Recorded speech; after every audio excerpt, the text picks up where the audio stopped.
tomorrow this afternoon. Perhaps a few snow flurries this afternoon, and a few flurries are possible. Now in Twin Cities, it was in the 20s below zero this morning in northern Wisconsin. Tonight, getting toward the morning. You've heard it said that everybody complains about the weather, but nobody does anything about it. That's not completely true.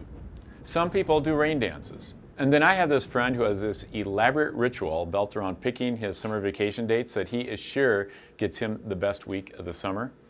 And I know somewhere in history, some people were sacrificing something or someone to some weather gods. It's not like no one is trying to do anything about it, if you want to call that doing anything about it. And don't tell my friend, because I don't think any of those things actually change anything. At some point, if you don't like the weather and you don't want to stay inside all the time or move, then you need to quit complaining, change your attitude and what you do. If it's too cold, go buy some long underwear. If it's too hot, fix the AC in your car.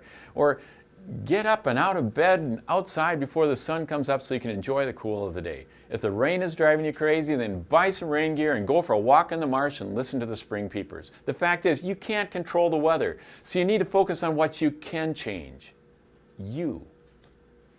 People complain about their relationships all the time too, but not many people really do anything about it, and I'm sorry, complaining doesn't count. Now we have our own silly versions of rain dances and human sacrifices to try to make people change. We call them anger and resentment and arguments and passive-aggressive behavior and advice, and they all have the same outcome. I mean, we might make someone comply for a while, but we don't really change things. The only thing you really know you can change is you, at least to start with. Here's what's going on. Global climate change, you can't stop it. Hunger in Bangladesh, you can't eliminate it. That special person in your life's annoying habit, you can't fix it. Your best friend's fight with her hairdresser, you can't resolve it. There are some things in our world, some of them very, very far away, some of them right under our own roofs, that really get our attention and that we legitimately care about a lot, but we just can't control. And when we think of these things, when I think of these things, it really makes me react emotionally. I want my kids to get good grades. I want my kids to pick good friends. I want my kids to hang up their clothes. But the common thread among all these things is that I have strong feelings about it, but it's they, not me, who has to do something. Want to know a good way for me to make sure I mess up my relationship with my kids? Try to guarantee that they get good grades, they pick good friends, and they always hang up their clothes. Like someone who climbs up on the roof of his house every morning to yell at the sky and tell it to be 10 degrees warmer than it was the day before.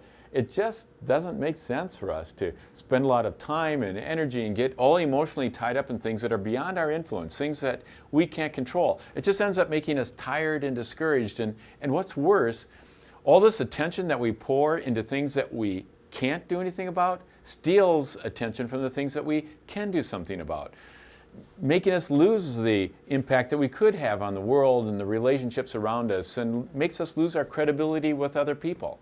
Our influence shrinks. In one way, I think our obsession with all this weather stuff is one of the weird pathologies of our society. But on the other hand, there's something we can learn from it. I mean, just think about it. We devote so many resources to knowing what's going on outside. But for the vast majority of us, it has nothing to do with thinking that we can control it. No, we do it to determine our own behaviors, to change what we can. I can't make it 75 and sunny, but I can put on a sweater and carry an umbrella. I maybe can't make it rain, but I can water my garden. There's going to be a blizzard outside. Well, I can decide to stay home and to find my shovel. Wouldn't it be amazing if we spent as much effort in knowing what is going on in the lives of other people as we do the weather? Not in order to control them, but in order to determine whether we should be involved in their situation or not, and if we were to be involved, what we would do. Now, the good news is that not everything in life is like the weather. We may not be able to control them, but we can have influence. But only if we start with ourselves.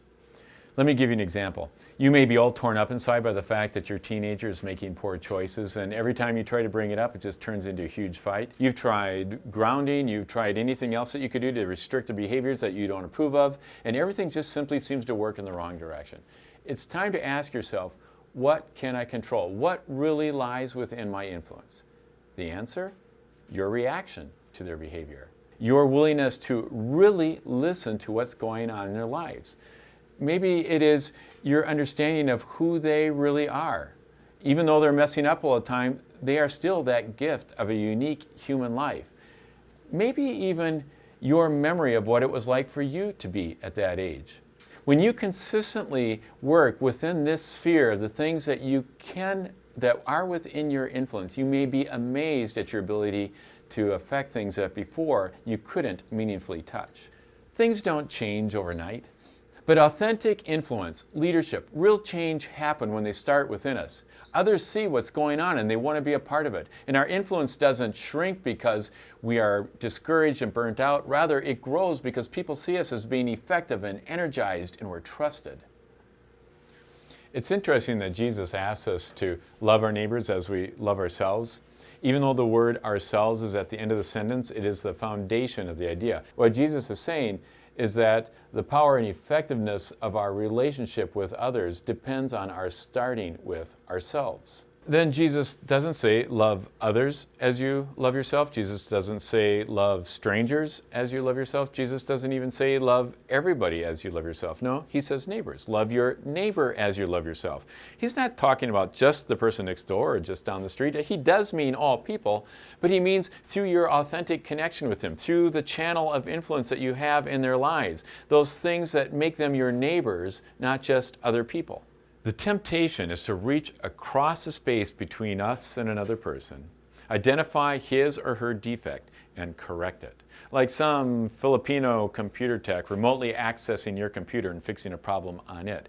That's not called loving a neighbor, that's called fixing a stranger. And when we treat people like that, even people within our own families, they're strangers to us. And someone else on the other side of the world whose name we don't even know, when we reach out to them through who we can authentically be for them, they are our neighbors. God doesn't ask you to save the world. And you are not responsible for all the decisions and habits of the people around you, even though you may love them deeply and truly care for what happens in their lives. Jesus didn't fix all the problems in the lives of everyone he met either. No, what God asks is for you to be the very best you that you can be.